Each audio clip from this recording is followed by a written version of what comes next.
Team Jollibee. Gutom na yun. Dito po kami sa Victory Liner Camyas along EDSA, Quezon City. Papunta po kaming Tuguegarao to pay respects sa pinsan ko po na namatay recently, and also to pay respects sa tiyahin ko na hindi pa namin nadadalaw yung puntod niya since the pandemic. So this will be a 14-hour trip, bus trip, and sasakay po kami sa Royal Express na sleeper bus ng Victory Liner. So this is the first for us.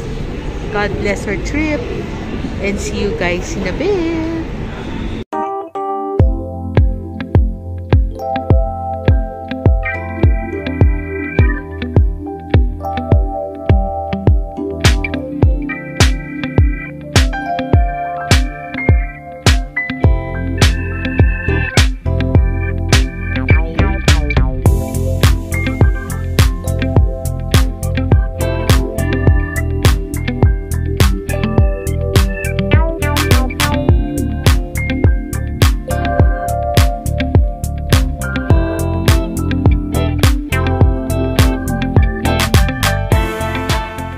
Hi Abu, saan ka nandun?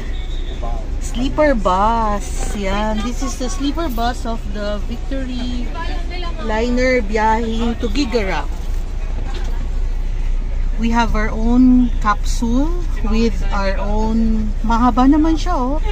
May legroom, merong switch ng light, may space dito. Lagyan ng cellphone if you want to charge. May USB port. May lalagyan ng water tumbler. Ang aircon pwede siyang i-adjust kung gusto mo. Walang hangin at may hangin. Ang galing. Mas ano to, mas brand new and mas modern compared dun sa sleeper bus na sinakyan namin sa Sapa, Vietnam, na talaga naman parang 80s. Ito maganda and malinis. And I hope we get to sleep kasi this will be a 14-hour drive. Okay, Abu is in B01. Ako naman ay nasaan, Abu? Bu, anong number ko? 302. Oh, basta dito ako sa likod ng ng driver. Okay, so see you guys in a bit. Sa first pit stop namin in the sleeper bus. Maya-maya magmememe na ako. Inom na ako ng melatonin. Kasi 14 hours ang biyahe from Manila to Tuguegarao. So, good night everyone. I'll see you in a bit kapag nag-pit stop kami. Bobo. I-check na po ang mga ticket. Hi ma'am. Kaway-kaway sa vlog. Hi. Leaving the terminal. Bye bye Victory Liner Camyas Terminal. God bless our trip.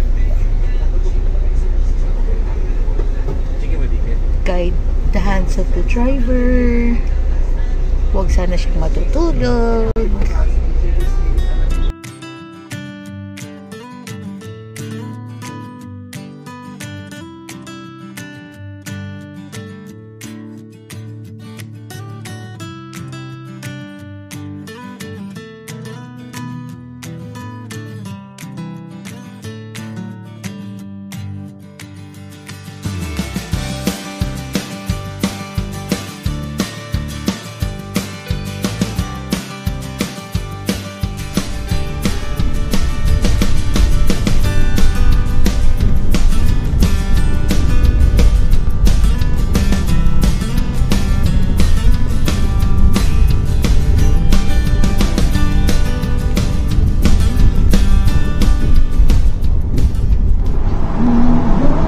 Ikaw kuya, taga saan ka? Taga Isabela po. Ah, Isabela.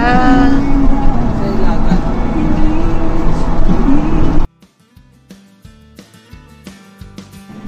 Our first course for lunch, mushroom soup and Caesar salad.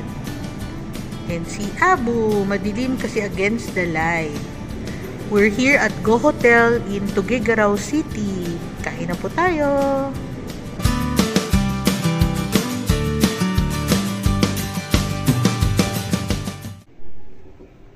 Let's enter our room. You're in Go Hotel. We have 2 single beds. Tawag nila dito, superior twin room. May painting, may safe, meron silang television, full-length mirror, hindi lang full-length, ang haba talaga. Tapos, hiwalay ang shower and bathroom. May lalagyanan ng mga damit. Tapos ang sink nandito sa labas. May blow dry. May amenities. And let's see. Ang view namin ay city of mga bahay-bahayan sa Tuguegarao City. Hindi ko po alam kung ano yung bundok na yon. Kung Sierra Madre ba yun. Tatanungin natin mamaya sa tiyahin ko. So, nabook ko to via Klook. I think, mga 2,200 pesos.